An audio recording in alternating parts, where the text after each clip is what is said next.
Salut la grande famille, c'est encore moi aussi le jour. Si tu es nouveau, tu es nouvelle sur ma vidéo, il faut t'abonner sur ma chaîne YouTube, ma page Facebook, Instagram.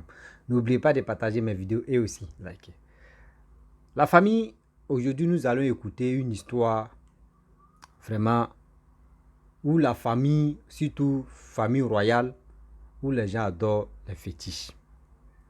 Et dans ça, miracle de Dieu s'est présenté là-bas pour sauver la vie de l'enfant de cette dame qui va expliquer son histoire. On va écouter comment Dieu fait ses miracles. Et aussi les parents, vous qui épousez 2 femmes, 3 femmes, etc., etc., venez, vous allez écouter. Vous-même, vous ne savez pas, une que tu es avec elle, tu as eu ta vie, tu as commencé à avoir de l'argent. Reste avec elle. Tu ne sais même pas ce que tu vas aller chercher dehors, même deuxième ou troisième là. Tu ne sais pas que si elle est pourrie, si elle est sorcière pour venir bloquer toute ta vie. On va écouter ensemble cette histoire bien avant qu'on va rentrer dans le but du sujet. Voilà. Voici l'audio. L'histoire est longue, mais je vais essayer de raccourcir un peu. Et voilà. Moi, je suis une fille, je suis burkinabé. Mon papa est burkinabé, maman est burkinabé, mais on est né en Côte d'Ivoire. Voilà, nous tous, nous sommes nés en Côte d'Ivoire. La maman même est née là-bas. Voilà, donc on a grandi en Côte d'Ivoire. On ne connaît rien du Burkina et tout. Et mon papa était transporteur. Voilà, ça veut dire qu'il a des dinars. Il fait Côte d'Ivoire, Burkina, Animblé-Cro, Burkina, Animblé-Cro, Abidjan, tout ça. Donc voilà un peu.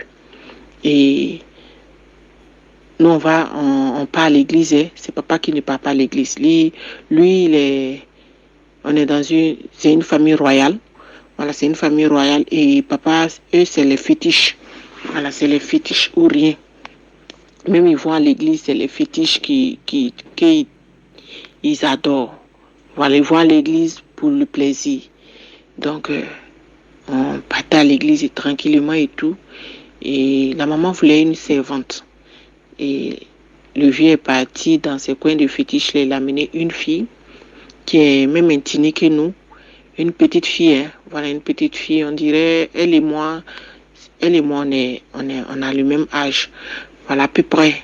Ou elle me dépasse d'1 an, ou moi je la dépasse d'1 an. Donc, le vieux l'a amenée et la petite travaillait comme servante à la maison et tout. Elle aussi, elle est burkinabé, même intimée que nous. Donc, c'est elle qui faisait les petits trucs de la vieille. L'eau, elle attache l'eau. La vieille avait des congélateurs et tout. Voilà. Donc, à un moment, le vieux dit, il va l'épouser. La maman a dit non. Même tu vas marier une deuxième femme, en tout cas, c'est pas elle. Voilà, celle-là, c'est ma fille. Je l'ai vue ici. Voilà, je l'ai vue. Elle a vu ses règles devant moi ici, tout. Tu vas pas l'épouser ici. Donc, comme la fille, son papa, c'est un grand féticheur. Donc, on ne sait pas s'ils ont fait les médicaments là-bas jusqu'à maman est partie. Papa a refusé, c'est elle ou rien. Donc, la maman est partie. Quand la maman est partie, il restait nous les enfants et puis cette fille-là dans la maison. Déjà, elle prenait nos cheveux. Quand on se peigne, elle prend les cheveux, nos slips, les habits qu'on ne porte plus. Quand elle va voir sa maman, elle l'amène. Ça veut dire que depuis qu'elle a commencé avec mon papa ou bien elle était chez nous, elle était déjà dans la sorcellerie avec sa maman. En tant que son papa s'est dit qu'il est féticheur. Donc, jusqu'à papa l'a mariée, elle était là et tout. Donc, à force de demander pardon, la maman est revenue. Donc, quand la maman est venue 2 ans après, papa a dit qu'on va rentrer au pays, au Burkina. Donc, on est rentré sur le Burkina et tout. Et quand on est rentré au Burkina, notre aîné, lui, il est resté en Côte d'Ivoire. Il était toujours dans le transport. Il est resté en Côte d'Ivoire, non, on est venu. Donc, à un moment donné, papa a dit, n'a qu'à rentrer pour pouvoir gérer ses dîners et tout. Donc, c'est lui avec le vieux qui travaille maintenant. Quand lui, il est rentré, après, les cas de papa tombaient. Voilà, parce que papa avait plusieurs chauffeurs. Voilà, donc, souvent, lui-même, là, il conduisait plus. Le vieux ne conduisait plus. Ce sont ses neveux, et ses cousins qui roulaient maintenant et puis qui viennent faire les comptes et tout. Donc, tantôt la voiture a fait accident, tantôt tel moteur est gâté, le véhicule gare. C'était comme ça. Donc, ça n'allait plus. Ça n'allait plus financièrement, ça n'allait plus. Donc, papa est parti au village. Comme eux, c'est comme j'ai dit, ils sont d'une famille royale. Ils ont des terres là-bas et tout. Lui, il a fait Anakad. Il avait 5 hectares d'Anakad. Il peut prendre cette terre-là, faire ce qu'il veut avec. S'il peut faire 100 hectares même là, c'est pour lui. Il fait seulement. Donc, il avait 5 hectares d'Anakad à gauche, à droite et tout ça. Donc, un moment, le vieux a laissé la fille est partie le rejoindre là-bas. La maman a refusé de partir là-bas. Donc, la fille est partie le rejoindre là-bas, rejoindre papa là-bas. Donc, elle et puis papa, ils ont eu 5 enfants là-bas. Ils ont commencé les trucs là-bas. Donc, maman était toujours dans la ville où on était. Ça n'allait pas du tout. Donc, un moment, maman est partie, elle est rentrée aussi en Côte d'Ivoire. Déjà, moi, j'étais en ce moment à Ouaga, chez une tante. Donc, tout le monde a commencé à se disperser comme ça. Les enfants ont commencé à se disperser par-ci, par-là. Et quand moi, j'étais à Ouaga, mon petit frère avait commencé à voler et tout. Et on m'a appelé, on m'a dit, je suis partie le prendre, envoyer chez maman pour qu'il reste là-bas, chez la maman. À côté, je me suis dit que s'il est à côté de la maman, ça va être facile. Voilà, elle pourra plus parler et puis il va arrêter ses trucs. Donc, déjà, quand moi j'accompagnais mon petit frère, il est rentré dans la chambre de mon papa. Je vous dis mon papa est dans les fétiches et tout. Donc, il a pris des médicaments, des fétiches. Je ne sais pas si c'est des fétiches, c'est des médicaments, c'est des trucs, pour des trucs qu'ils ont naté, mettre les coris, les trucs. Il a pris et il a porté. Mon petit frère, voilà. Il a pris dans la valise de mon papa des médicaments, des bracelets, des trucs, il a caché et puis il a porté. Donc, on est parti. Je suis allée accompagner mon petit frère chez la maman. J'ai fait 2 jours, je suis rentrée sur Ouaga. Donc, lui, il est resté chez la maman. Après, on a amené les autres sœurs, qui étaient petites chez la maman. Elle était chez sa maman. Elle est retournée dans la cour familiale de son papa. Elle était là-bas et tout. Elle était là-bas avec sa maman parce que son père est décédé depuis. Mais sa maman vivait toujours, ma grand-mère maternelle. Donc,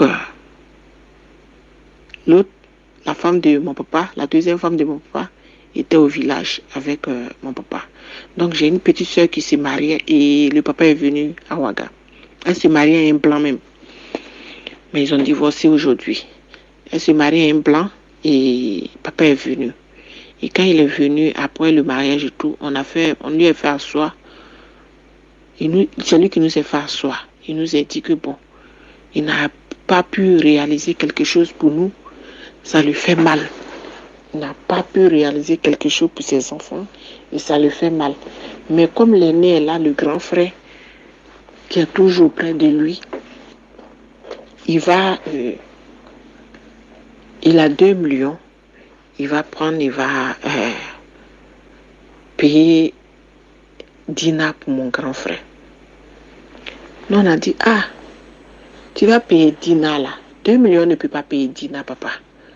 Donc, ce que tu vas faire, nous les filles là, nous tous on est presque dans le commerce. Il faut donner 2 millions là, nous on va se partager entre nous et travailler et puis te donner le double. Voilà, on va te donner le double pour que l'argent là, genre, si on partage l'argent là, chacun peut te donner 1 million, 1 million.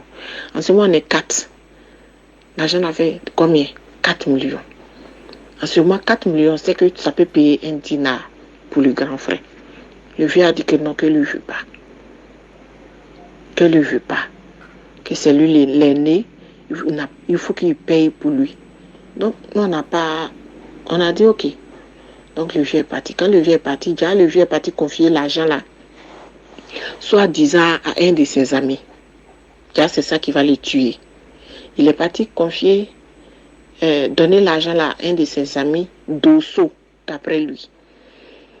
Que le monsieur n'a qu'à compléter, payer Dina pour son fils, et puis pour mon grand frère, et puis il va travailler avec le dinar, et puis rembourser le reste. Le monsieur a dit, il n'y a pas de souci. Vous savez, c'est de l'argent. Quand il y a l'argent là, on dit n'importe quoi. Le monsieur a dit d'accord.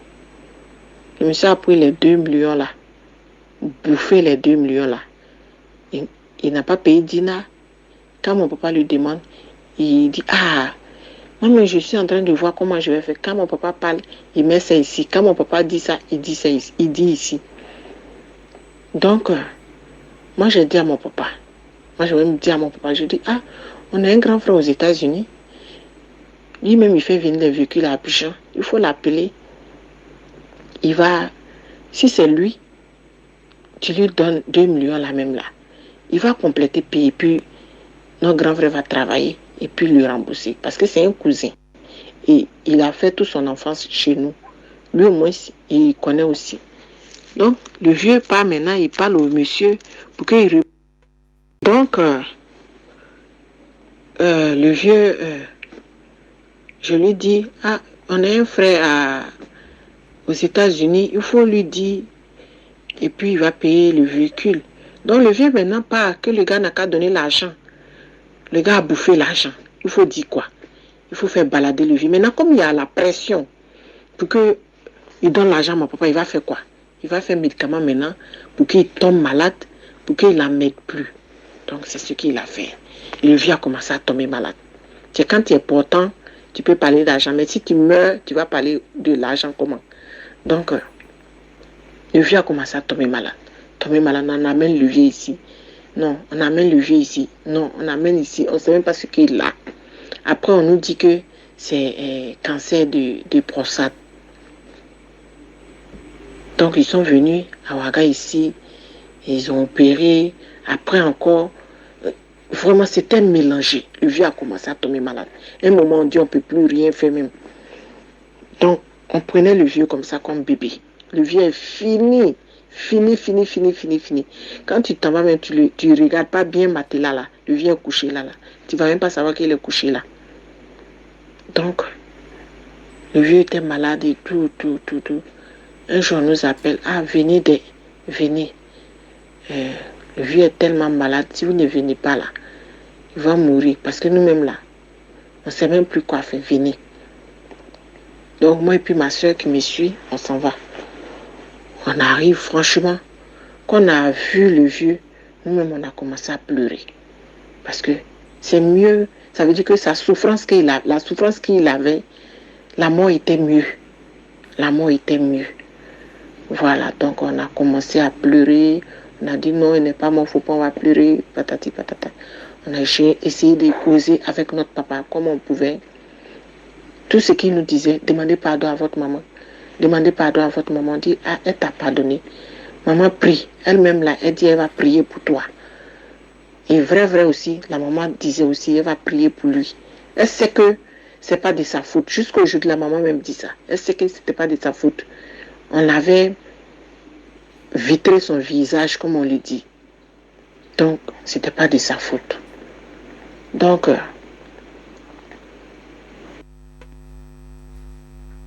j'ai dit à mon papa même parlait que pourquoi je suis venue avec ma fille bébé dans ma main. Il dit, mais si mon grand frère est là, que si on ne vient pas, si tu meurs, voilà, il ne va pas nous pardonner. On ne peut pas s'asseoir. Donc, je ne peux pas laisser aussi mon bébé quelque part tête. Je ne peux pas la laisser là-bas. Donc, il fallait que je l'amène. Donc, j'ai dit à le vieux, dit, comme on t'a vu 2 jours, j'ai dit au vieux, j'ai demandé la route, il dit, il n'y a même pas de souci, plus parti. Donc, quand je suis rentrée, je crois qu'un mercredi ou un jeudi, j'ai laissé ma soeur qui me suivait là-bas. Après, elle est rentrée. Je crois que vendredi ou samedi. Dimanche, on nous appelle que papa est décédé. Donc, il fallait repartir encore. Voilà, il fallait repartir. En temps, c'est comme j'ai dit, hein, nous, on est d'une famille royale. Voilà, nous, on est d'une famille royale. Et Chez nous, quand quelqu'un de la famille royale, quand il meurt, ça veut dire que quand c'est les coutumes, on doit faire, si ton corps, on ne sait pas où on t'enterre. On ne sait pas où on t'enterre. Vous allez voir le corps, ça va être couché là, les gens pleurent et tout. Après, c'est quand tout le monde dort.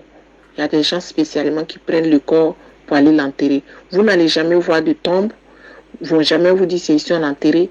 Jamais, jamais, jamais. Vous n'allez plus le voir, c'est fini. Vous n'allez plus voir trace de votre papa, c'est fini. Si c'est pas photo, c'est fini comme ça.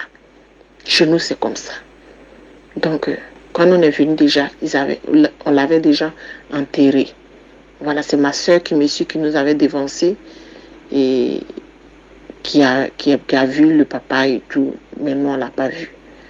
Donc, voilà. Donc, ils ont enterré le papa. On devrait faire les funérailles après. Chez nous, quand on fait, quand la personne meurt, sa femme, la veuve et les enfants, il y a des trucs qu'on met sur vous, on attache, on met sur médicaments, on attache sur vous. Nous et puis, non, maman, on a dit qu'on ne va pas attacher parce que nous, on ne va pas à l'église. Voilà, les trucs de fétiche là, nous, on n'attache pas sur nous. Donc, c'est mon grand frère l'aîné. Ils ont attaché sur lui là-bas.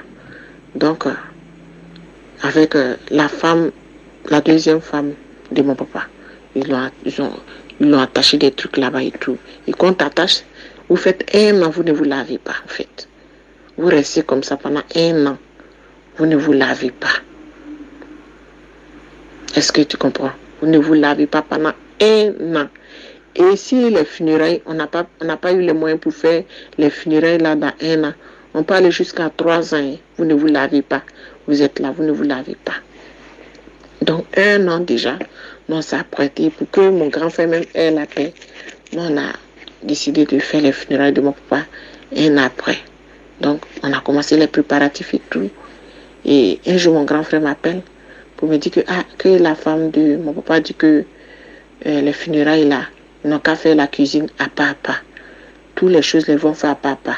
Alors que les funérailles, ça veut dire que nous les enfants, on doit payer un bœuf. On doit tuer bœuf là, et prendre la tête de bœuf là, mettre 6 photos de notre papa pour montrer que ses enfants ont tué bœuf à son nom. Et vice versa, les oncles, les tantes, chacun doit tuer bœuf pour montrer que il a des gens derrière lui. Chez nous, c'est les coutumes là comme ça. Donc, j'ai dit, pourquoi? Elle dit non, elle dit qu'on n'a qu'à séparer les choses. J'ai dit, ok, il n'y a pas de souci. Moi-même, j'avais dit, je ne partais pas. Mais les choses ont commencé à devenir un peu compliquées. La femme de mon papa a commencé à menacer la femme de mon grand frère. Du coup, elle ne va pas préparer avec elle, elle ne va pas faire ci avec elle, elle n'a qu'à faire pas. Donc, j'ai vu que si, moi j'ai un service traiteur. Donc, j'ai vu que si on laisse, je ne pars pas et on laisse la femme de mon grand frère seule, ça va être compliqué pour elle. Ça va être très compliqué. Elle ne peut pas satisfaire tout le monde. Elle n'a pas assez de plats. Elle ne pourra pas. Donc, il faut qu'on parte tous pour qu'on soit ensemble, pour pouvoir faire les choses ensemble, pour que tout se passe bien. Donc, on a dit à notre maman, on dit au moment opportun, on te fait signe, tu viens et tout, parce que la maman est en Côte d'Ivoire. Et on a cotisé et on a envoyé l'argent à mon grand frère. Il n'a qu'à réserver bœuf là pour déposer. Et ça veut dire que quand les funérailles commencent, le dernier jour, on doit s'habiller en blanc. Et la femme de mon papa ne nous a pas dit, comme nous on ne connaît pas les coutumes, c'est comme j'ai dit, on n'a pas vécu au village. Quand on est quitté en Côte d'Ivoire, on est venu au Burkina. Au Burkina, on n'a pas vécu au village aussi. Donc les coutumes même de notre village, on ne connaît pas. On ne connaît pas comme ça. C'est funérailles de mon papa qui va faire, on va connaître les coutumes maintenant. Donc, on doit coudre il y a une de notre cousine qui s'est cachée, dit à mon grand frère, est-ce que vous savez que le dernier jour de funérailles de votre papa, vous devrez tous vous habiller en blanc, vous, vos mamans, vos soeurs, vos enfants, vous devrez vous habiller en blanc. Mon grand frère, non, je ne sais pas. Elle dit, ok, dites à tes soeurs qui ne sont pas encore venues, votre maman, il faut coudre des habits blancs, tout blanc, chaussures blancs, tout, c'est ce que vous allez porter le dernier jour. Donc, mon grand frère nous appelle et moi, je paye pour Ma belle-sœur, je paye pour moi, je paye pour ma maman. Mon grand frère a payé pour lui et tout. Ma grande sœur qui est au Mali a payé pour elle. Mes sœurs, elles tous sont celles qui devraient venir en cousu pour payer cousu. On a fait comme nous aussi, on ne connaît pas. Donc, comme on devrait faire la cuisine à papa, moi j'ai amené l'argent à mon grand frère. Lui, il avait déjà construit cuisine. J'ai amené pour qu'il puisse compléter, terminer la cuisine, mettre tôle et tout. C'est là-bas on va préparer. Donc, on s'est préparé, marmite, plat, les trucs, tout ce qu'il fallait pour la cuisine, les assiettes pour servir les gens, les gobelets, les trucs, tout. On a tout pris ici. J'ai tout pris ici, Ouaga, amené. Encadré photo de mon papa grand, envoyé tout. Donc, on est arrivé. Ils n'avaient même pas donné le jour, mais comme mon grand frère nous mettait la pression, on est parti. Donc, on lui demande, bon, c'est quand? Il dit, lui, mais il ne sait pas. Je dis, non, nous, on a des trucs à Ouaga à faire. Tu nous amènes ici. Tu nous amènes ici et puis, on ne sait pas. Nous, on ne peut pas venir rester comme ça ici. On ne peut pas. Donc, on fait comment? On voit le roi. Et c'est comme j'ai dit, on est de la famille royale. On part, on voit le roi et tout, c'est un cousin, on part, on le voit. Lui, il dit non, c'est pas de sa faute, c'est nos oncles et puis nos cousins qui traînent depuis. C'est ça. J'ai dit non, ils disent que c'est vous qui traînez depuis, donc dites un jour, on va faire. Donc, on vient, on dit, ah, les tontons là, le roi dit c'est vous. Donc, faites vous allez nous libérer. Donc, on a parlé comme ça, ils ont dit, ils vont se voir. Ils sont vus là-bas, donner un jour. Donc, comme on était là, on va attendre le jour, on va faire comment? Donc, on a attendu. Tous les condiments, j'ai payé à Ouaga pour partir. Donc, funérailles a commencé. Funérailles a commencé où? Premier jour d'abord, je mets marmite au feu. Je mets marmite au feu, numéro 30, pour préparer le riz gras. Je vous dis de 10 heures jusqu'à 15 16 heures, le riz n'est pas cuit. On a tout fait, on a mis l'eau, on a mis charbon en haut, mettre bois en haut, mettre feu en haut. Rien. Riz la cuit. Ils sont assis là et puis ils nous regardent. Donc, ma maman est rentrée dans la cuisine. Et moi, on a commencé. J'ai dit à ma maman, je suis fatiguée. Le riz là, on a qu'à on va verser. La maman dit non. Que quelqu'un assis sur le riz là. On va prier. Et la maman a pris le couteau. Elle a mis au milieu du riz. Elle a fermé. Et puis on est resté à prier. Peu de temps, le riz est cuit. Quand le riz est cuit, franchement, nous, on ne pouvait même plus manger. On les a servis. Hein. Ceux qui étaient assis là, on les a tous servis. Et on est rentré se coucher. Parce que moi, ça veut dire que ma fille ne partait pas chez les gens. Bizarrement, quand il vient à la cave, venait papa. Et toute sa nourriture, j'ai amené ça de Ouaga. Donc, on était dans ça. On dit, on n'a qu'à faire tel truc, on fait. On dit, coutume, ça là, on les suit. On dit ça là, on les suit. On dit ici, on va là-bas. Jusqu'à ils ont fini tous les sacrifices, les trucs. Et j'ai dit à ma maman, j'ai dit, ah, il dit, pour rentrer à Ouaga, moi, je ne vais pas dire à quelqu'un d'elle. Il dit, je ne vais pas dire à quelqu'un. Il dit, demain, être là, moi, je pars. Ou bien après, demain, je pars. J'ai dit à ma maman comme ça. Donc, on a fait les bagages, tout. Donc, on lavait les habits. Je vous dis qu'on lavait nos habits. On s'assoit comme ça, on regarde les habits là jusqu'à ça va être sec. Et puis, on s'en va enlever. Donc, bizarrement, moi, j'ai lavé les habits. Et je suis allée enlever. Je suis allée enlever, je n'ai pas remarqué même un habit même perdu. 2 jours, je vois la femme de mon papa qui amène la robe de ma fille. Il y a la boue dessus. Elle amène. Là, c'était tombé. Quoi. Donc, moi, je prends et je mets devant la porte. Parce que moi, j'ai fait ma valise. Donc, je prie dessus d'abord. Je prie dessus et je prends la robe, je mets dans un sachet. Je mets dans ma valise. Donc, quand j'ai mis dans ma valise, lendemain, très tôt, on s'est levé. On n'a même pas dit au revoir. Ceux que nous avions, on les a dit au revoir. Ceux que nous n'avons pas vu, on n'a pas dit au revoir à quelqu'un, on est parti. Je vous dis, mon grand frère m'a pris sur moto. Ça veut dire que le village où on était, il fallait prendre moto, aller dans un autre village, prendre car là-bas. Et puis prendre un autre car pour me rentrer maintenant à Ouagadougou. Donc, Mon grand frère m'a pris sur moto. Il y a quelqu'un d'autre qui a pris ma grande soeur sur moto. Et mon grand frère m'a pris sur moto. Quand mon grand frère m'a pris sur moto, j'ai mis ma fille au dos. D'abord, la nuit même, son corps chauffait. Donc, je lui ai donné Firalga et tout. Et le lendemain, quand on devait partir, son corps était chaud. Chaud même. On dirait le feu. Je l'ai mis au dos. Quand je l'ai mis au dos, avant même de prendre la route, on a tellement prié. Je l'ai mis au dos. Quand je l'ai mis au dos, on a pris la route.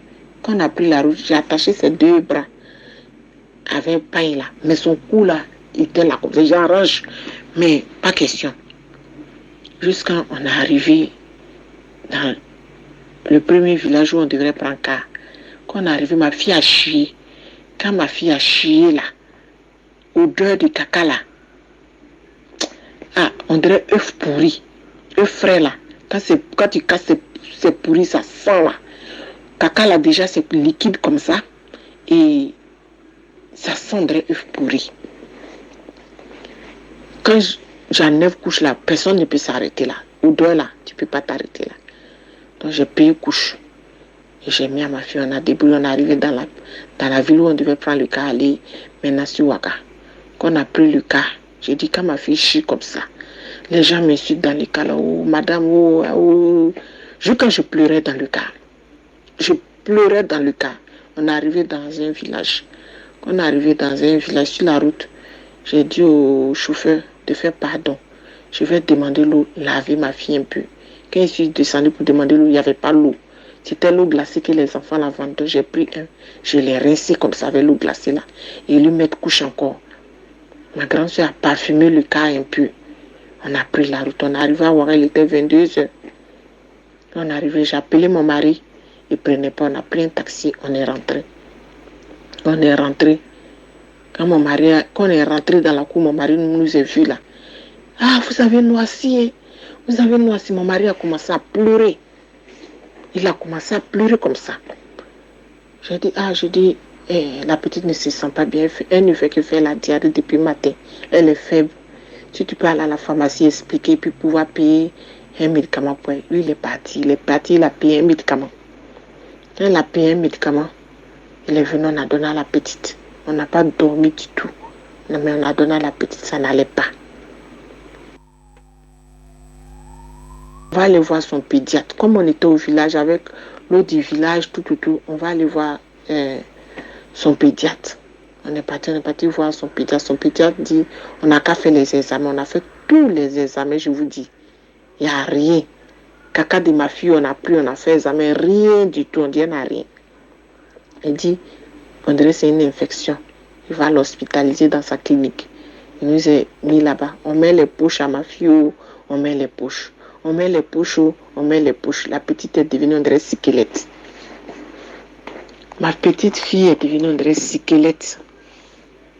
En 2 jours, ma fille est devenue sec. On ne voit plus la chair, c'est l'os l'on voit. Ses yeux blancs sont là. Tous ses os sont sortis. Quand quelqu'un vient, je suis obligé de prendre pain pour la fermer. Pour ne pas qu'on parle sur, dit, elle a quoi. Donc, à l'hôpital là-bas, on met, tous les jours on part, on met poche. Donc, un mercredi, j'ai dit, un mardi soir, j'ai dit à mon mari, j'ai dit, demain mercredi là, si on part, et on dit, on met poche encore, ça ne va pas, on va aller chez maman. Maman là, c'est une maman où je n'ai pas prié. Moi, je suis catholique, je n'ai pas prié là-bas. Donc, j'ai dit comme ça à mon mari. Mon mari dit, il n'y a pas de souci. Quand on est parti, effectivement, le pédiatre dit que ça va, mais il va mettre une poche. Il dit non. Il dit, il faut enlever tous les trucs sur ma fille. Enlève tous ces 2 bras, c'est piqûre seulement. J'ai dit, enlève tout et tu mets colle là seulement pour ne pas que le sang coule. On va rentrer. On est venu à la maison. Quand on est venu à la maison, vers 19h, on a pris la route. Dieu est merveilleux. D'habitude, quand on passe chez maman même là, sans la prévenir là, pour la voir, c'est compliqué. Mais ce jour-là, j'ai dit, on ne va pas la prévenir. On va aller surprendre. À 18h, 19h, on a pris la route, on est parti. Le temps qu'on va arriver, il était 20h comme ça, chez la maman. Quand j'ai franchi la porte de la maman, Elle est toujours assise sur sa terrasse. Quand j'ai franchi la porte comme ça, je suis montée sur sa terrasse. Elle ne savait même pas que j'ai mis un enfant au dos. Quand j'ai franchi la porte là, elle dit, tu sens la mort. Que la mort te suit. Moi, j'ai commencé à pleurer. Je suis allée défaire la petite. Elle dit, ils ont tué ta fille. Que ta fille n'est plus là. Que ta fille n'est plus là. Ta fille n'est plus là. Ils ont pris son âme. Ils ont pris son âme. Elle a commencé à parler. Donne-moi ta fille. Je lui ai donné. En pleurant, hein, je lui ai donné.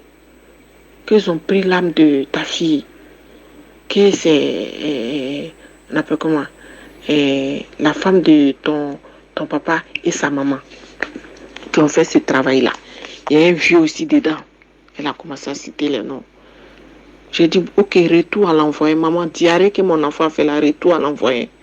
Retour à l'envoyer. Envoyer leur diarrhée qu'ils ont envoyé à ma fille.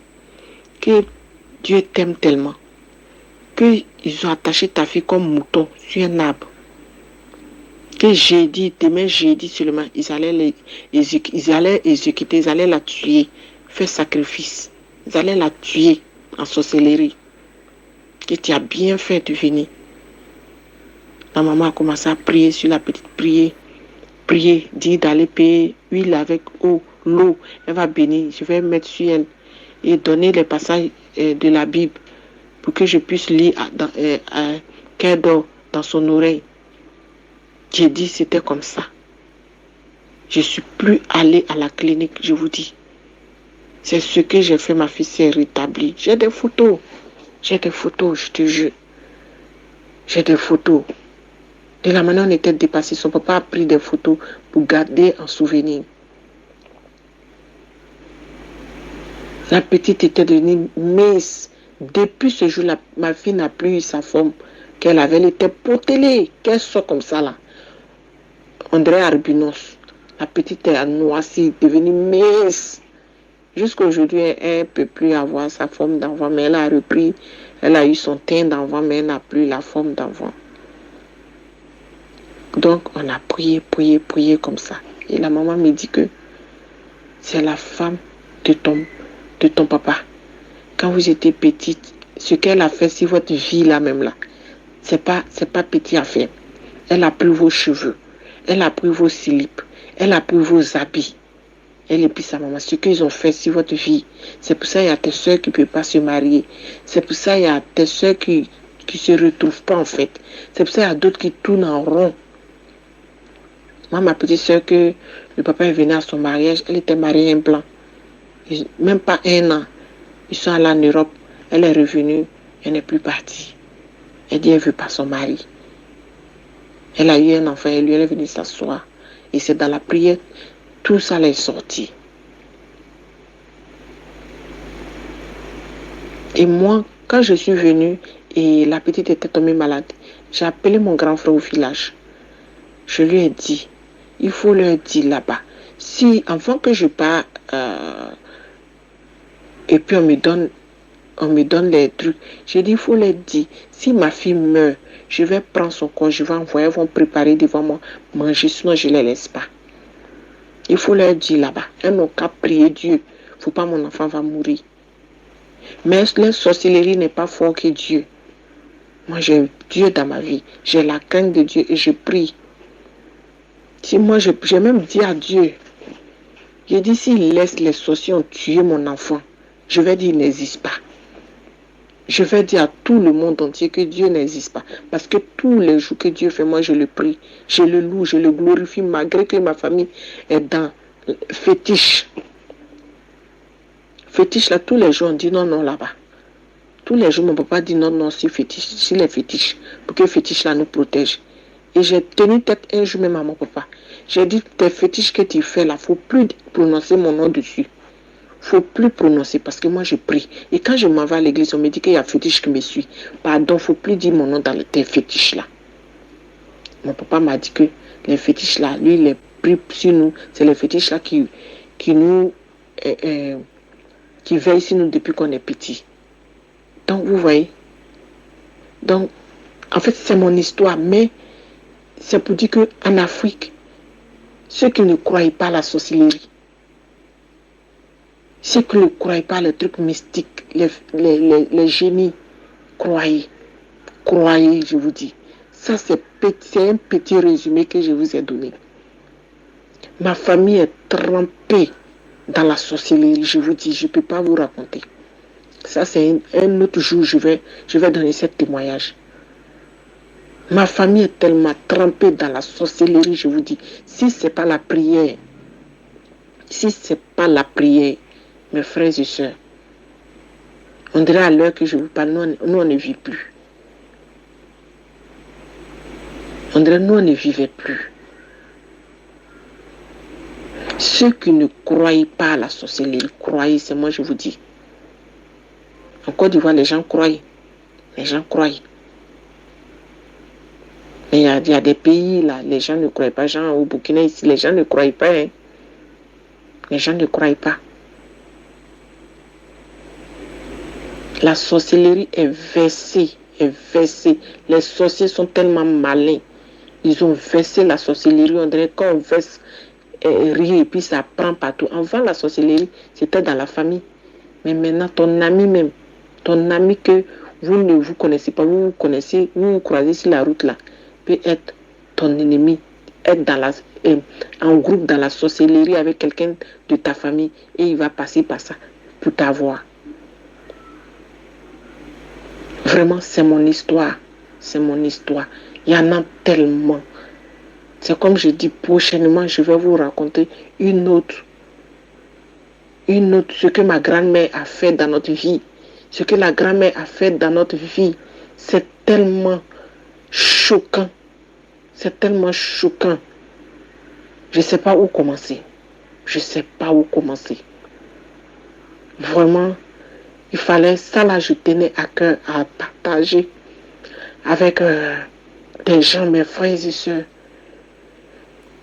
Parce que ça, moi-même, ça me dépasse. Quand je dis ça, mais j'ai toujours les larmes aux yeux. Parce que je sais pas, je ne comprends rien en fait.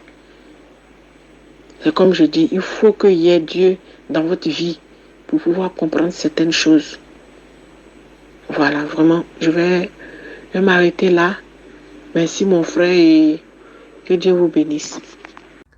Bref, nous tous, on a écouté l'audio, ce que nos jeunes sœurs a dit, nos jeunes mamans a dit. Vraiment, tout ce que je pourrais lui dire comme conseil, madame, il faut prier, il faut beaucoup prier. Oui, où Dieu a enlevé ta fille là, il faut beaucoup prier. Donne ta vie même encore, plus encore au Seigneur. J'aimerais interpeller nos parents d'aujourd'hui, nos parents d'hier. Nos parents d'hier, eux, leur vie était facile. Les gens faisaient ce qu'ils ne pouvaient plus, eux s'en sortaient. Mais de nos jours, la jalousie a fait que même ton ami même que tu as croisé aujourd'hui peut être jaloux de toi et puis va te faire du mal. Quelqu'un que tu as croisé aujourd'hui, vous n'êtes même pas parenté. Mais par sa jalousie, il va te faire du mal. Faisons très, très, très, très attention. La famille, je n'ai pas grand chose à dire parce que elle a déjà tout dit. Elle a pris son temps pour parler. Donc, il vous dit, on attend la prochaine fois où elle va venir parler de ce qui se passe dans sa famille. Et on va vraiment l'aider aussi à lui donner des idées. La famille, je vais vous laisser. Si tu es nouveau, tu es nouvelle sur ma vidéo, il faut t'abonner sur ma chaîne YouTube, ma page Facebook, Instagram. N'oubliez pas de partager mes vidéos. Je vous dis à très bientôt. Ciao. On a ça.